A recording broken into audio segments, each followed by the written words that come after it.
नमस्कार टेक्निकल दोस्तों इस वीडियो में हम जानेंगे एक पॉइंट पे, केवल एक पॉइंट पे बात करेंगे। वो पॉइंट इस प्रकार से है दोस्तों, यदि आप अप्रेंटिस कर रहे हैं या अप्रेंटिस का फॉर्म फिलअप किए हैं या अप्रेंटिस करने वाले हैं इंडियन ऑयल में, IOCL में दोस्तों, तो इसमें एक ही पॉइंट इस प्रकार से है दोस्तों कि how to join permanent post. Apprentice के बाद परमानेंट कैसे होते हैं और परमानेंट के स्ट्रेटजी क्या होगी और परमानेंट के जो स्टेप होता है, प्रिपरेशन होता है, किस तरह से होता है, इस पॉइंट पे हम बात करेंगे दोस्तों। यदि आप IOCL में ज्वाइन हो चुके हैं या होने वाले हैं या होने के प्रयास कर रहे हैं तो यह वीडियो आपके लिए है। अदरवाइज इससे इंटरेस्टेड नहीं है तो आप इस वीडियो को लीव करके जा सकते हैं दोस्तों बता दें आपको कि एक बात, उससे सबसे पहले मैं ये बताऊं दोस्तों कि अभी मैंने कुछ कल के डेट में मैंने एक वीडियो डाला था जो IOCL अप्रेंटिस का जो रिजल्ट आने वाला है। तो मैं उसमें काफ़ी कैंडिडेट ये क्वेश्चन कर रहे थे कि सर आपने तो बताया था कि 25 मार्च को रिजल्ट आ जाएगा और आया नहीं। तो मैं बता दूं दोस्तों कि क्या हुआ कि IOCL ने ही डेट प्रोवाइडेड कराया था कि 25 मार्च को मैंने रिजल्ट दे दूंगा। तो उसके अकॉर्डिंग मैंने आपको इन्फॉर्मेशन दिया था कि कल के डेट में 25 मार्च को जो है कि रिजल्ट आ जाएगा, ना कि मैं ये कहा था कि आ गया है। मैंने केवल ये बोला था कि 25 मार्च को रिजल्ट आ गया है। तो आप लोगों ने शायद काफ़ी लोगों ने ये मान लिया था कि रिजल्ट शायद आउट हो गया है। तो मैं आप बता दूं तो कि क्या होता है कि हम लोग भी जो कंटेंट प्रोवाइडेड कराते हैं थ्रू वेबसाइट, IOCL की वेबसाइट के द्वारा ही तो हम लोग भी कंटेंट प्रोवाइडेड कराते हैं, क्योंकि IOCL पर जो अपडेट रहता है उसी के अकॉर्डिंग हम लोग भी आपको जो है कि इन्फॉर्मेशन देते हैं। तो इसमें हम लोग का भी कोई गलती नहीं है। चाहे कोई भी यूट्यूबर हो, वो क्या करता है, किसी भी वेबसाइट से, कोई भी कंपनी हो, चाहे कोई भी इन्फॉर्मेशन एक जेन्युइन और वेबसाइट से ही देता है। तो मैंने भी आपको 25 मार्च को IOCL ने जो है कि बोला था कि मैं 25 को मैं रिलीज कर दूंगा IOCL अप्रेंटिस का। तो मैं उसके अकॉर्डिंग मैं आपको बताया था। तो इसमें जो भी जो है कि अगर कोई गलती हो गया तो उसको माफ़ कर दीजिएगा दोस्तों, क्योंकि ये गलती हम लोग का नहीं, आप लोग भी देख रहे होंगे वेबसाइट पे दिखा रहा है 25 मार्च को और रिजल्ट पब्लिश कर दिया जाएगा। तो इसमें अगर मैं बता दिया तो इसमें हमको तो नहीं लग रहा कि बहुत बड़ी इशू कोई है इसमें।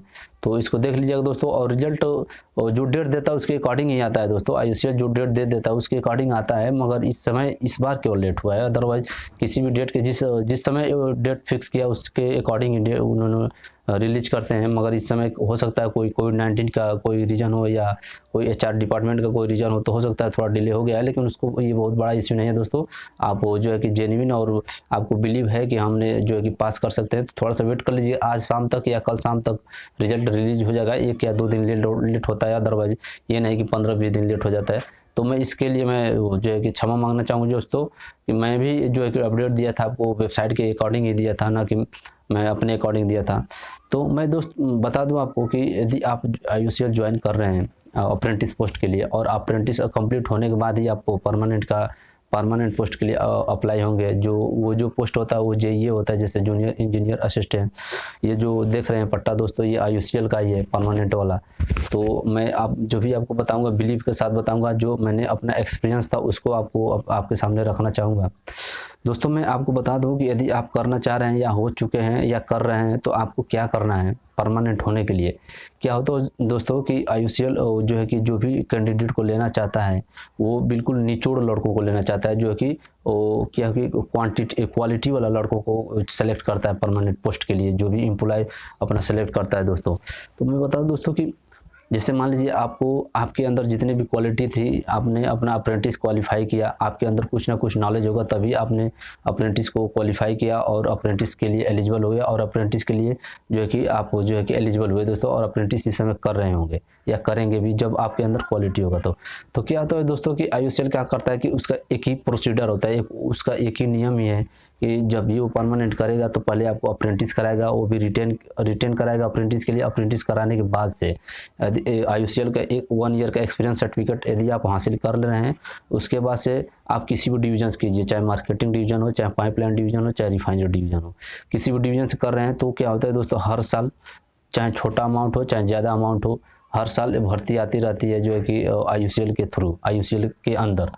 तो उसमें क्या रहता है दोस्तों, उसका एक ही रीज़न है कि यदि आप IOCL से अप्रेंटिस किए हैं किसी भी डिवीजन से, चाहे मार्केटिंग हो चाहे कोई भी, तो किसी भी डिवीज़न का फॉर्म हो, खास करके ज़्यादा रिफाइनरी डिवीज़न में रिक्रूटमेंट आता है, तो यदि आप मार्केटिंग डिवीजन से भी किए हैं, चाहे पाइपलाइन से भी किए हैं, तो आप एलिजिबल रहेंगे।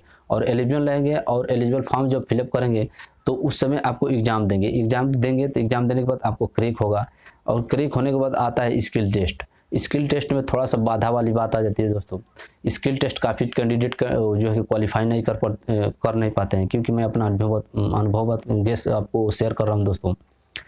स्किल टेस्ट में क्या होता है दोस्तों कि जैसे मान लीजिए जिस डिवीज़न में आपने अप्रेंटिस गेन किया है, उस अप्रेंटिस से रिलेटेड आपको स्किल टेस्ट में आपको क्वेश्चन करेंगे, और वो जब क्वेश्चन करेंगे तो जाहिर सी बात है कि ऑफिसर लोग जो है कि आपके सामने फेस करते रहते हैं और क्वेश्चन करते हैं। आपको जो है कि इसका रिस्पॉन्स देना पड़ता है, जवाब देना पड़ता है, और जवाब तभी देंगे जब मैं जिस तरह से बता रहा हूँ उस तरह से करेंगे तो आप जवाब दे सकते हैं। मैंने क्या किया था दोस्तों कि जब मैं अप्रेंटिस किया था, तो मैं IUCL के द्वारा ही एक डायरी प्रोवाइड कराया जाता है आपको फ्री कास्ट में। तो IUCL के द्वारा मुझे भी एक देखिए जो आपको दिख रहा होगा डायरी, इस पर यही मुझे भी डायरी प्रोवाइड कराया था IUCL द्वारा। तो मैं क्या किया था दोस्तों कि इसमें जो भी प्रैक्टिकली हुआ था, मैंने अप्रेंटिस में जो भी पंप खुला था, चाहे कोई भी इक्विपमेंट हो, चाहे कोई भी प्रैक्टिकली नॉलेज जितने भी हुआ था, मैंने बाय हैंड किया था। उसके मैंने चाहे डाटा वैल्यू हो, चाहे थ्योरेटिकल वैल्यू हो, मैंने इस डायरी में सब नोट कर लिया था उसी समय, जिस समय मैंने अप्रेंटिस किया था दोस्तों। तो जब नोट कर लिया था तो मैंने क्या किया कि जब एग्ज़ाम मेरा क्रैक हुआ दोस्तों परमानेंट वाला का, तो उस परमानेंट जब जो है कि एग्ज़ाम क्रैक हुआ, तो उस समय क्या हुआ दोस्तों, स्किल टेस्ट में जब मेरा नंबर आया, तो मेरा नंबर तो थोड़ा सा कम था, लेकिन स्किल टेस्ट में ऑफिसर लोग मुझे जो भी एग्ज़ाम किए, मैंने उसको काफ़ी अच्छी तरह से एक्सप्लेन किया, क्योंकि मैंने डायरी पर जो भी प्रैक्टिकली वैल्यू था और जो स्किल टेस्ट में जो भी क्वेश्चन रखे थे वो बिल्कुल प्रैक्टिकल किए थे, ना कि थ्योरेटिकल। बुक से तो कोई भी पढ़ लेता है दोस्तों, सारे लड़के ही बुक से ही पढ़ते हैं, लेकिन जो प्रैक्टिकली जैसे पंप है, सेंट्रीफ्यूगल पंप, तो उस पंप के अंदर किस तरह से उसको असेंबली किया जाएगा, उसको पार्ट वाइज आपको सीक्वेंस वाइज आपको बताना पड़ता है, चाहे कोई भी पार्ट हो, आप इलेक्ट्रिकल हो, केमिकल हो, चाहे कोई भी। तो मैंने क्या किया था दोस्तों कि इलेक्ट्रिकल डायरी में नोट किया था, और उसको मैंने स्किल के टाइम 1-2 दिन पहले मैंने रिविज़न कर लिया पूरा अच्छी तरीक़े से। और जब मैं रिविज़न किया तो दोस्तों मैं आपको जो बताएँगा वो आपको शायद बिलीव हो या ना हो, जो मैंने नोट किया था और जो मैंने रिवीजन करके गया था उन स्किल टेस्ट में ऑफिसरों के सामने, जो वो पूछे एग्जैक्ट वही पूछे जो मैंने नोट किया था, क्योंकि वो प्रैक्टिकल वैल्यू मैंने नोट किया था दोस्तों, और प्रैक्टिकल बाय हैंड जो वर्क किए थे उसको मैंने नोट किया था, एकदम उसी तरफ से, बिल्कुल उसी तरह से पूछे वही क्वेश्चन मैंने बताया। तो बताने के बाद भी बिलीव नहीं हो रहा था कि शायद सेलेक्ट करेंगे या नहीं करेंगे। मैं सोचा कि जो भी मैंने अपने ओर से जो किया, अच्छा परफॉर्मेंस किया, क्योंकि अब प्रैक्टिकल भी ट्रेनिंग भी कर लिया 12 मंथ का, और उसमें क्वेश्चन था जो उसको भी बता दिया पूरे एक्सप्लेन से। और इसमें यदि नहीं होता है तो ये मेरी गलती नहीं है, शायद मेरी नसीब की गलती होगी।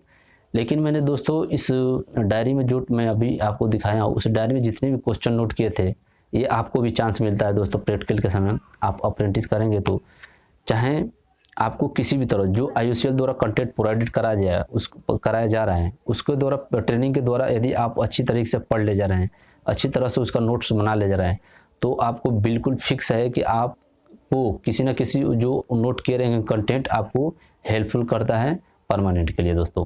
तो मैं आपको यही कहना चाहूँगा अंत में कि आप अप्रेंटिस कर रहे हैं तो मैं जो प्रक्रिया बताया उसको आप 100% फॉलो कीजिए यदि आपको परमानेंट है तो। और एक बात बता दोस्तों कि काफ़ी लोग ये बोलते हैं कि वैकेंसी आती है नहीं है दोस्तों, मैं आपको लिखित कर दे रहा हूँ कि हर साल रिक्रूटमेंट होता है इंडियन ऑयल कॉर्पोरेशन लिमिटेड के अंदर, एक PSU कंपनी आपको भी पता होगा। तो हर साल इसमें रिक्रूटमेंट होता है, और जो मैंने आपको बताया कंटेंट, जिस तरह से स्ट्रेटजी बताया, जिस तरह से शेड्यूल बताया, किस तरह से आपको नोट करना है, किस तरह से क्या करना है, उस तरह से यदि आप भी फॉलो करते जा रहे हैं तो आपको कोई नहीं रोक पाएगा IUCL में परमानेंट होने से। आप ये सोचेंगे कि मैं नोट भी ना करूं, 12 मंथ में जो स्टाइपेंड मिला उसको लूं, उसको जो है कि एक्सेप्ट करूं और एंजॉय करूं, फिर 12 मंथ बाद निकल जाऊं, तो इस तरह से जो प्रक्रिया आपकी रहेगी वो अच्छी नहीं रहेगी दोस्तों। चाहे अपने खुद आप पूछिए, चाहे किसी से भी पूछिए, क्योंकि IUCL भी जो प्रैक्टिकल कराता है इसलिए कराता है कि हमारे कैंडिडेट अंदर आएँ, प्रैक्टिकल करें, चाहे जो मैं ट्रेनिंग दे रहा हूँ उसको अच्छे से लर्न करें और अच्छे से आने वाले फ्यूचर में उसका परफॉर्मेंस अच्छा दिखाएं। इसीलिए ये IOCL आपको भी सैलरी भी ठीक ठाक देती है। स्टाइपेंड आप भी पता करिएगा दोस्तों। और IOCL जो स्टाइपेंड देता है कंपेयर टू अदर कंपनी सबसे अच्छा देता है, सबसे ठीक ठाक देता है। और इसका यही प्रोसीजर है दोस्तों, ना कि डायरेक्ट कोई भी रिक्रूटमेंट है तो रिक्रूटमेंट होता है केवल गेट वालों को होता है, जो गेट के थ्रू जो ऑफिसर होते हैं उनका डायरेक्ट रिक्रूटमेंट होता है। यदि अदरवाइज जिसका एम्प्लॉय होना है, जिसको परमानेंट होना है, वो उसका यही प्रोसीजर है। आप अप्रेंटिस कीजिए, उसके बाद से आप सिलेक्शन लेंगे तो एग्ज़ाम क्रैक कीजिए। एग्ज़ाम करने के बाद स्किल में जो भी परफॉर्मेंस है उसको अच्छा से कीजिए। एक बार यदि आप हो जा रहे हैं IOCL में दोस्तों, तो आपकी ज़िंदगी जन्नत हो जाएगी बिल्कुल। हाँ दोस्तों, आपकी ज़िंदगी बिल्कुल जन्नत हो जाएगी यदि आप सिलेक्शन ले रहे हैं तो। इसके जितना ये जो है कि फैसिलिटी प्रोवाइड कराता है, इसके कंपेयर में कोई भी कंपनी नहीं देती है, और कोई भी डिपार्टमेंट आपको फैसिलिटी नहीं देगा। पैसा से लगाए, और जो है कि फैसिलिटी जो है कि ट्रांसपोर्टेशन हो, चाहे रूम की सुविधा हो, चाहे खान पान की सुविधा हो, चाहे जो है कि गेटअप पहनावा वाला सुविधा हो, कोई भी सुविधा आप इसके कंपेयर में कोई ज़्यादा नहीं देता दोस्तों। यदि एक बार सिलेक्शन ले रहे हैं तो, और सिलेक्शन आपका फिक्स हो गया है। जब अप्रेंटिस के लिए आप ज्वाइन हो गए हैं तो समझिए आपका सिलेक्शन हो ही गया है। और वो डिपेंड है आप पे करता है कि आप किस तरह से बिहेव कर रहे हैं IOCL डिपार्टमेंट की वजह से, और IOCL ट्रेनिंग से रिलेटेड। तो यही इसी प्रकार से कुछ बातें थी दोस्तों। मैं सोचा क्यों ना अपना एक्सपीरियंस को शेयर करूं आपको। ये एक्सपीरियंस कोई किसी से बताता नहीं है दोस्तों। अब परमानेंट होने के बाद वो अपने दुनिया में चले जाते हैं, ना कि आपको ये जो है कि यूट्यूबर के द्वारा आपको वीडियो कंटेंट प्रोवाइड कराएंगे, अपना बात शेयर करेंगे। तो मेरे पास मैं सोचा क्यों ना जो पहले से ये सब हेल्प करते आ रहा हूँ, तो दोस्तों मैं थोड़ा सा टाइम निकाल कर आपको भी हेल्प कर दूँ। तो इसमें भी कोई भी अगर क्वेश्चन इससे रिलेटेड जो भी कोई भी क्वेरी होगा तो आप कमेंट बॉक्स में कमेंट कीजिएगा, मैं इसको रिस्पॉन्स दूंगा। थैंक यू दोस्तों।